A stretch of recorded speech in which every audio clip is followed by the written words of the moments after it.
Right, tēnā koutou, no mai haramaiki, tēnei whare matahiko, whare ipurangi o Doc Edge Schools. Kia ora everybody, welcome to this new digital home of Doc Edge Schools. We are very, very happy to have you here. We're going to wait for a few more teachers to gather before we kick off, but today we're very lucky to have with us here Billy Lewis. Billy Lewis is a young young expert in cryptocurrency and blockchain, and that's what today's movie is all about. Billy, do you want to introduce yourself and just give us a little bit of your background? Yeah, cool. Kia ora koutou, ko Billy aho. Yeah, great to be here. And yeah, I'm just super enthusiastic about cryptocurrency myself. I actually work for a cryptocurrency organization creating sort of video, social media content, and have been into crypto for about 4 years as an investor, and just interested in the technological developments that can come from crypto and everything that it can influence in our world. So yeah, super grateful to be here. Thanks, Matt. Excellent. Well, it's our pleasure to have you here, and we wouldn't be able to help you without the generosity of the Ray Foundation. The Ray Foundation sponsored the entire Doc Edge Schools program, so we're very grateful to them for making this all possible. And we've had some great conversations after every film, and I think it's really important. You know, that's what these films are designed for, is to spark conversation, and it's even better to do it in an educational context. So if you're a teacher, you can go to the website, the web page for each film, and download an educational document, which Alicia and I have worked very hard in putting together, mostly Alicia. And we look forward to hearing your questions afterwards. So yeah, get your students to just engage with the film first, and then there will be some good prompt questions in those educational documents afterwards. Now, as you can see, this new digital home has some has some work to do on it. I think my camera has been lost there. Oh, here I am back again. I think I shame it every time that I say this house needs work. It goes, oh, sorry, I didn't realize I should be back on camera. But Alicia, from your perspective, what was your first impression of the film? Well, as someone who has previously had no idea about cryptocurrency, I was totally shocked, and yeah, I think I had a lot of thoughts afterwards about this world that I had no idea about. So yeah, I think it's a great film, super informative, a bit of drama. Yeah, so it's interesting to learn about not only cryptocurrency but the cryptocurrency community. Yeah, and I've certainly had an interesting time interacting with the cryptocurrency community, putting out some posts looking for speakers. So again, thank you very much, Billy. You put your hand up early, and because you're of a similar age to the young people, you'll probably have a little bit more insight about where to start rather than coming at it from a jaded point of view. Yeah, it's my pleasure. Cool, man. Cool. Okay, well, yep, we're probably going to give it another couple of minutes, but yeah, I like the fact that this was this film presents quite a balanced point of view. It's not rah-rah cheerleader for crypto and blockchain all of the way. But it also it expands into bigger questions about what our internet looks like now and what it looks like in the future, and how technology just really rushes up on us. You know, you might think, oh, that's going to be a fad or whatever, but here we are in 2020, where we normally would actually be in a theatre having conversations with people live in the audience with a live speaker on stage in one venue in Auckland, reaching 300 people maximum. But now here we are, we're all over the country, and we are potentially reaching thousands of people. So yeah, I think that's a good takeaway before we start, is that technology rushes up on us fast and does change the world.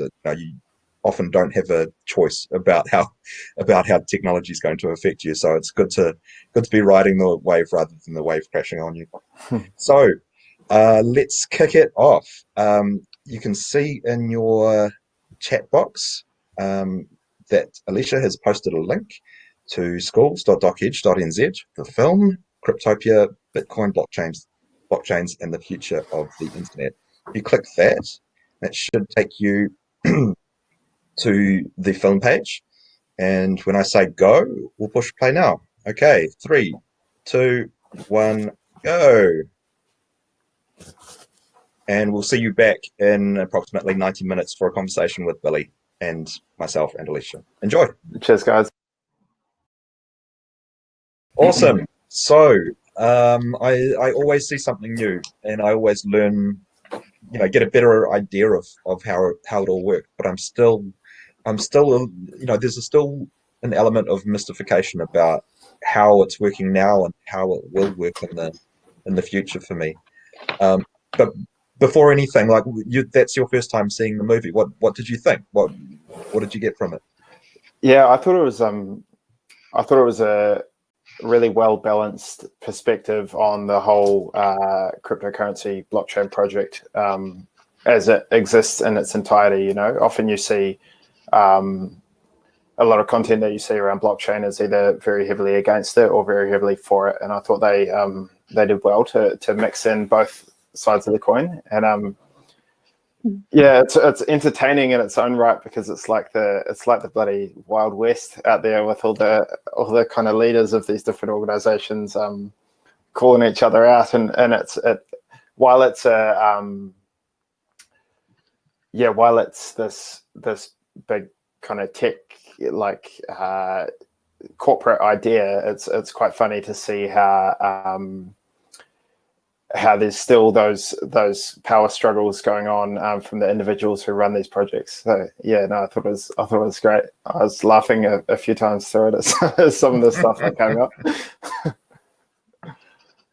Cool. So one of the big questions for me is the actual word currency means that it's present and it's happening now, and there's exchange. What we don't see a lot of especially in New Zealand, I haven't seen any retail shops, I haven't seen any cafes or restaurants or anything that offer the transaction for any crypto, Bitcoin, let alone any of the other ones.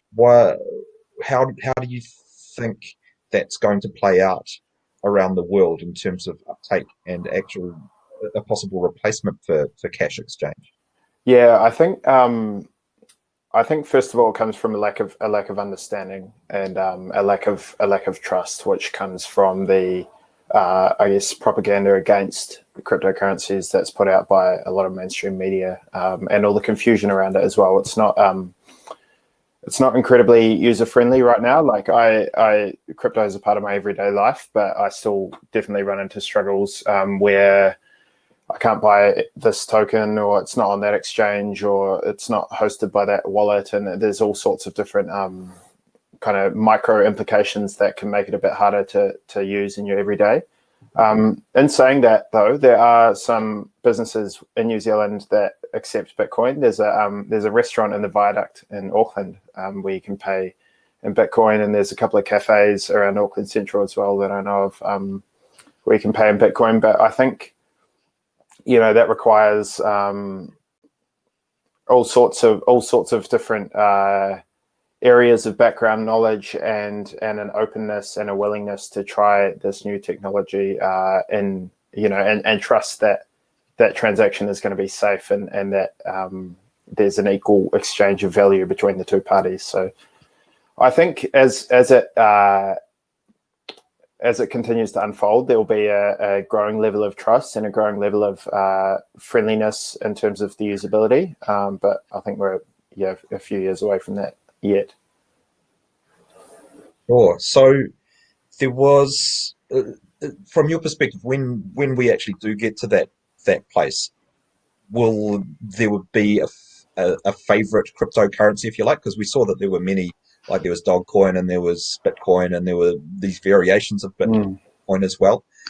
Do you think that there'll be a situation where different types of shops favor a certain type of cryptocurrency, or that there's a, much like a pub will stock Lion Red beer, the DB beer rather than, the other brand. Yeah.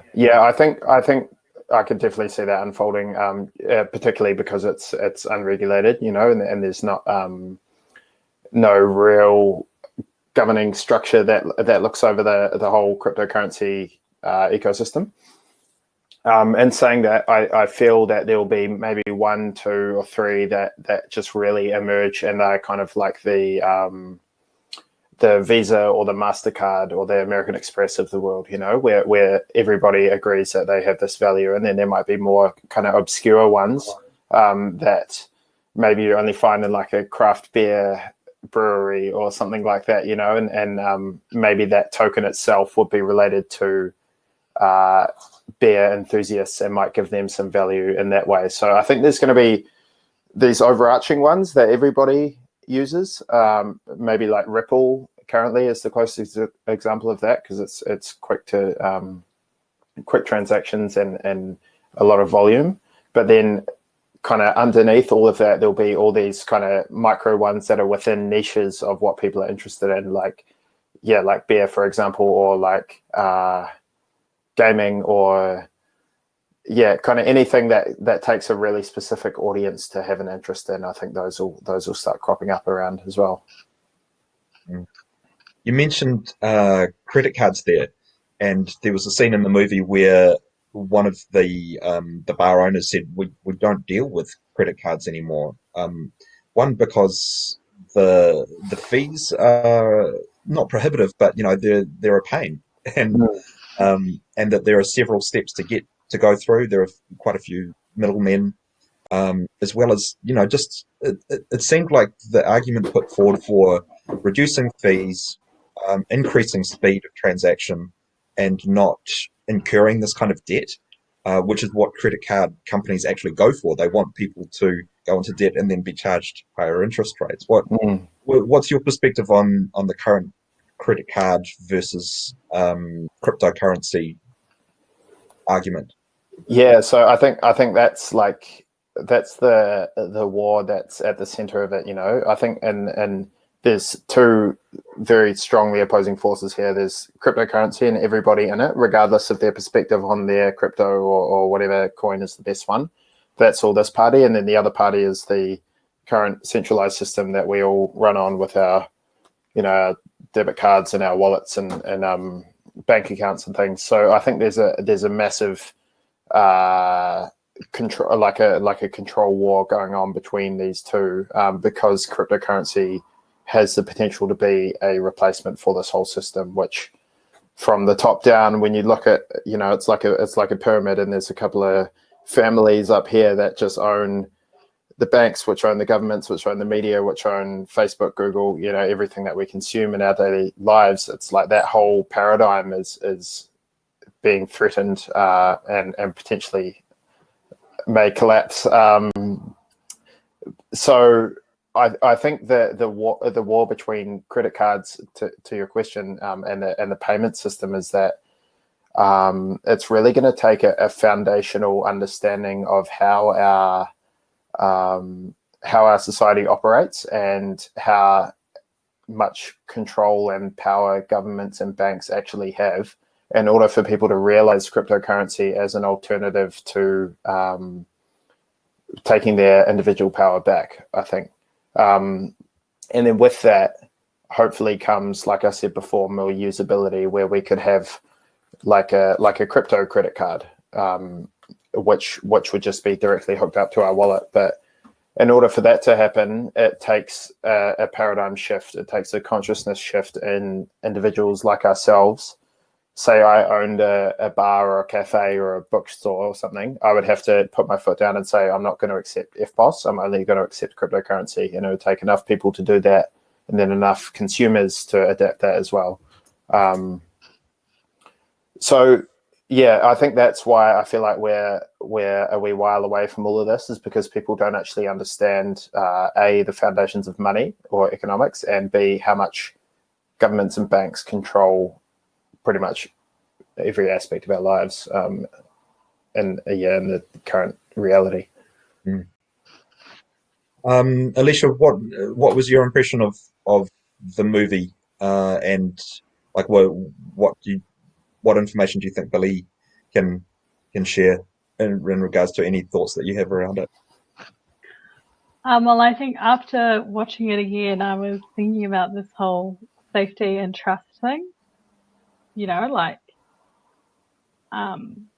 I guess because of my limited knowledge, I didn't understand when the fellow was like, "Oh, you don't have to trust it," and I was like, "Well, yeah, like, well then what?" Like, because I don't necessarily disagree with the fact that like certain big corporations and stuff are controlling XYZ and like,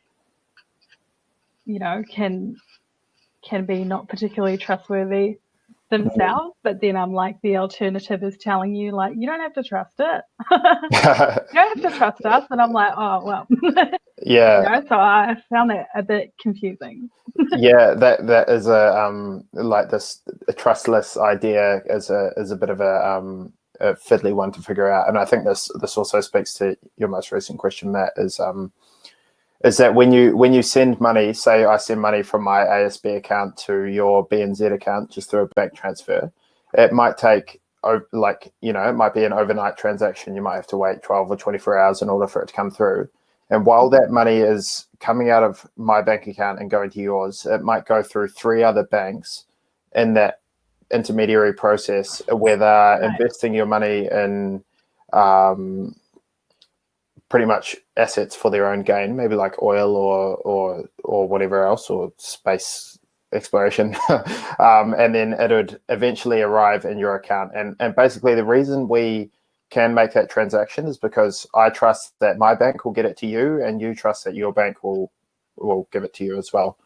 And the alternative to that cryptocurrency offers is we don't need a third-party intermediary or even a bank to say, yes, that the money's going to reach here. It's like the technology just gets it there straight away without any of this bloody chaos in the middle. Yeah. Well, I mean, I think that's a huge.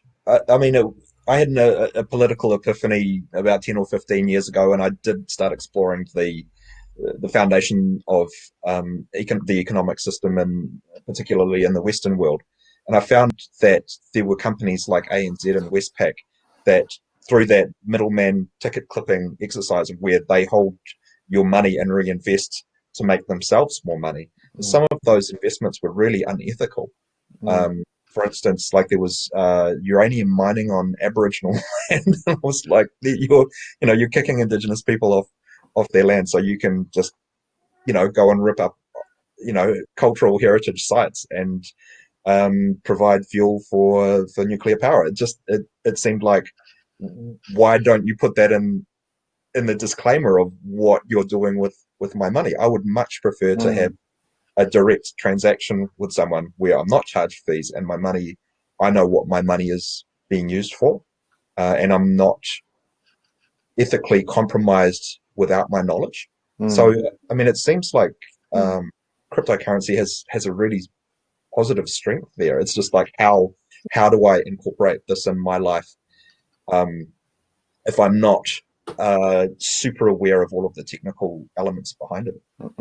Absolutely. It is a wider topic of individuals taking back their personal power and their sovereignty with what they believe and how they support those beliefs as well. Like for me, I probably keep 80% of my personal wealth stored in cryptocurrency, because I know that when my money is sitting even in a savings account in my bank, it's not actually like my money. It's numbers on a screen, but there's no Billy Lewis account that has that money that's completely safe from anything else. The ASB is using that, like you said, to reinvest in all sorts of things that I don't agree with.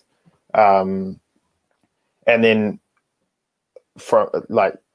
I guess a second point to that for why I don't trust the value of that money, is particularly because of what's happening now with governments printing so much money because of the COVID-19 crisis and needing to keep economies rolling. Like New Zealand, we've got this wage subsidy, and the government's given me $11,000 in the past 4 months for doing nothing, and so many other people, and that money doesn't just come from it just comes out of thin air, and therefore it's not backed by anything, so it has no value. So it's just like hyperinflation is almost inevitable down the line when you look at how many world governments are printing so much money, and it's like before we know it, we'll be paying $30 for a loaf of bread, and then suddenly your savings in your KiwiSaver or your superannuation or retirement fund is worthless. So I'm just all about putting it, cryptocurrency, and then gold and silver as well, which have been stores of value for a long time, as I said in the doco. But that's an interesting perspective as well. Like, you can't grab a bar of gold and rock up to the dairy and or the supermarket and do your shopping, right? They're just not going to take it. So that, the value that we ascribe to something is pretty subjective if the transactional ability is not there. So what it comes back down to that core value of what is what we give value actually worth.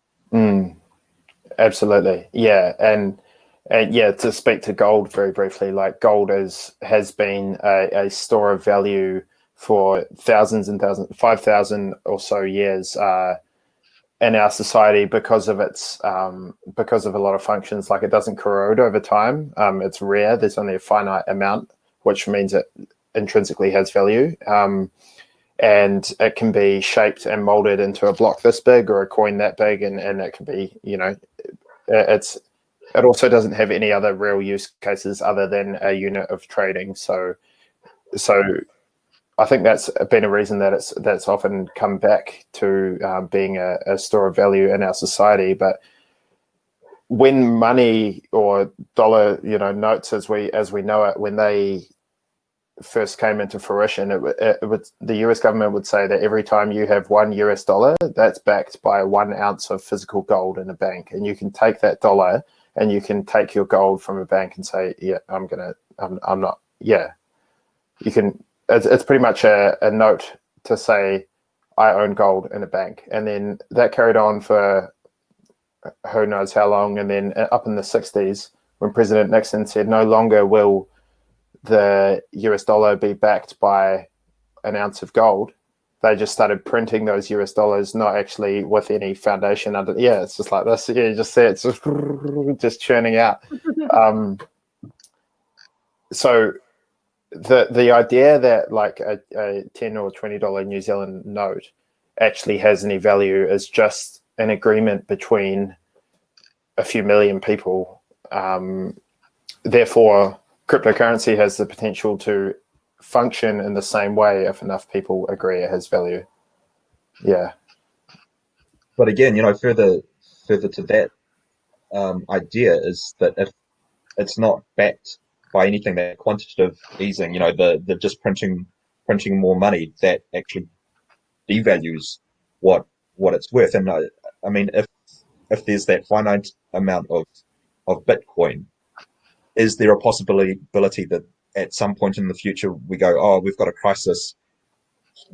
Can that be devalued? Is that actually a physical possibility, or even the philosophical possibility?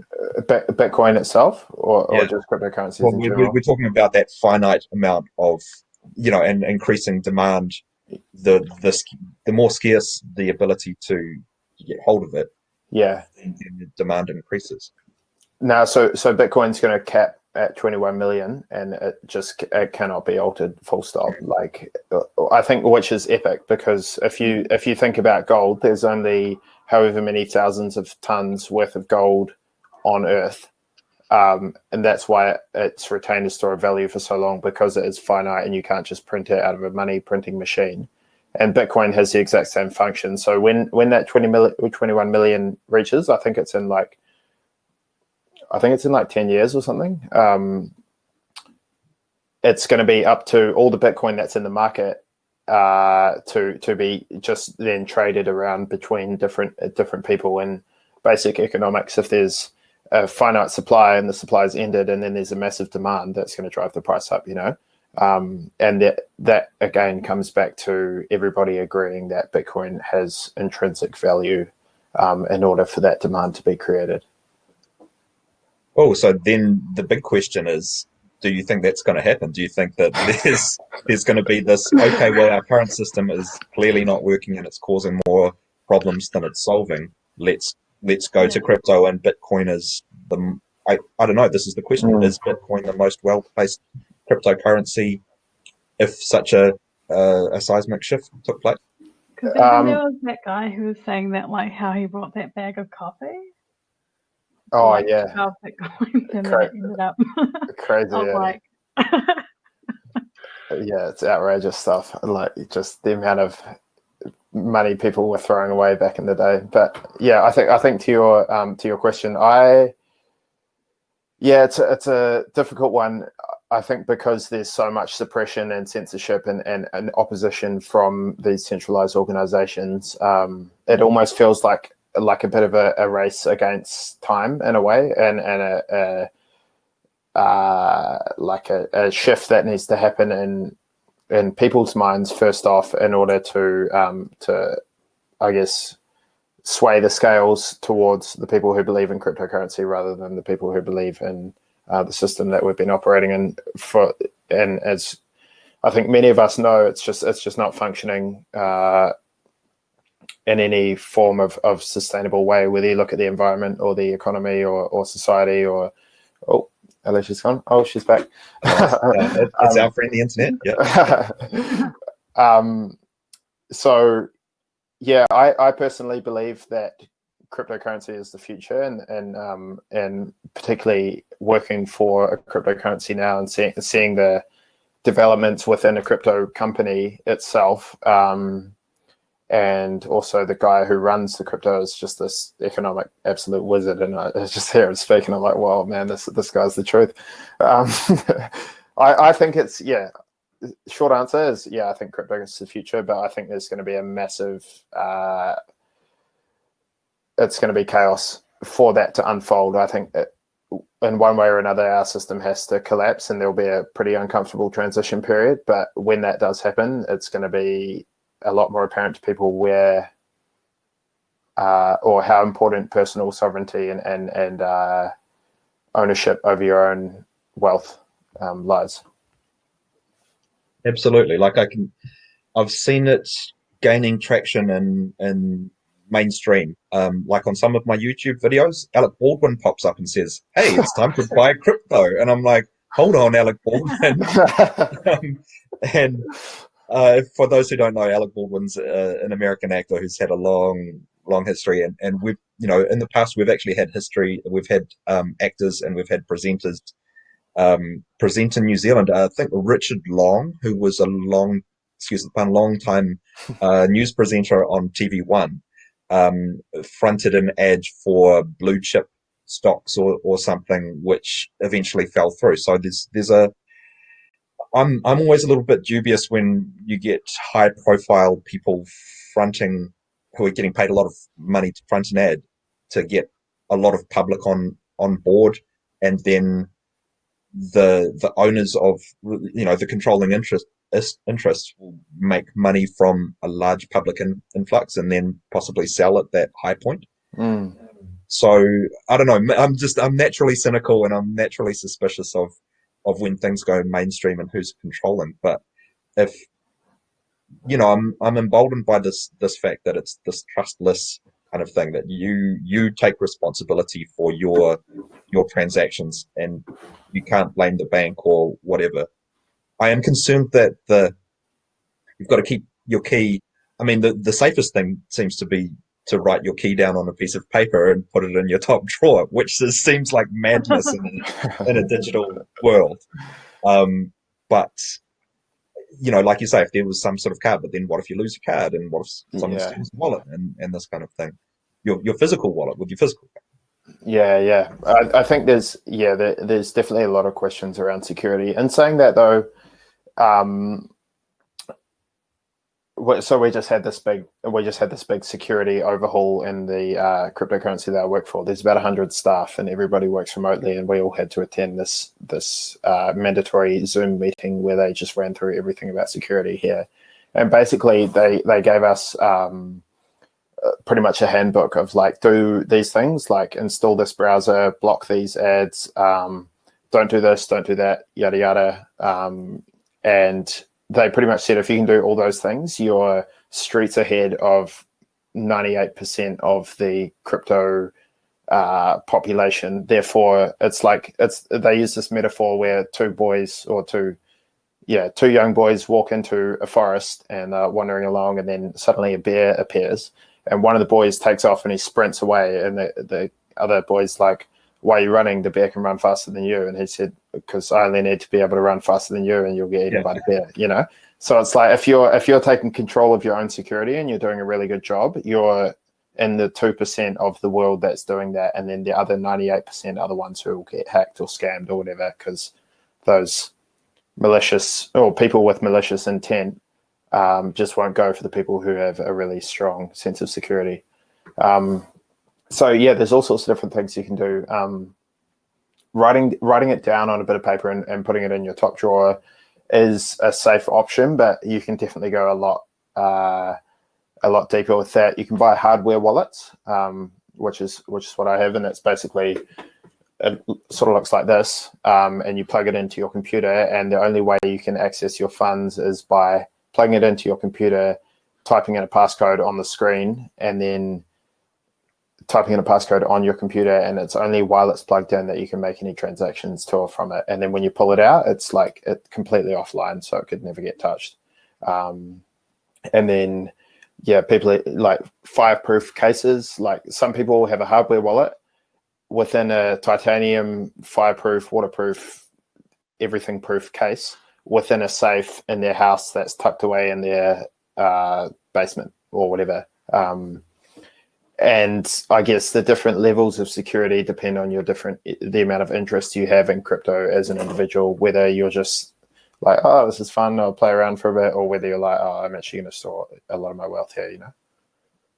I've got to say, like that security element was fascinating to see in the undisclosed Swiss location in the underground bunker hidden in the mountain. Yeah. It was James Bond villain Yeah, stuff. that was crazy, man. And you know, it's the biggest Ocean's 11, you know, that is the Ocean's 15 or whatever of, you know, if you're going to do a bank robbery, that's the ultimate heist, right? So Yeah. there must be so much money there that it's almost like tempting those ultimate scammers or the ultimate hackers or the ultimate heist people to have a crack at that. Yeah. Oh, absolutely. I think in that case, so when I was looking at that, I was like, there is no way that anybody's ever going to get at that money. Like, first of all, you would need like a espionage team of ridiculously well trained people to even get close to going through the doors in order to get to those vaults. And then with that, everybody would need to be incredible coders in order to do whatever and hack that system and actually get it sent out. I just thought that security is just absolutely unbreakable. There's always that. I mean, what we saw with that human element, you know, where there's a lot of money, there's human corruptibility too. So even those security guards who supposedly would rather shoot you than let you through the door, you know, someone could get paid off an awful lot of money.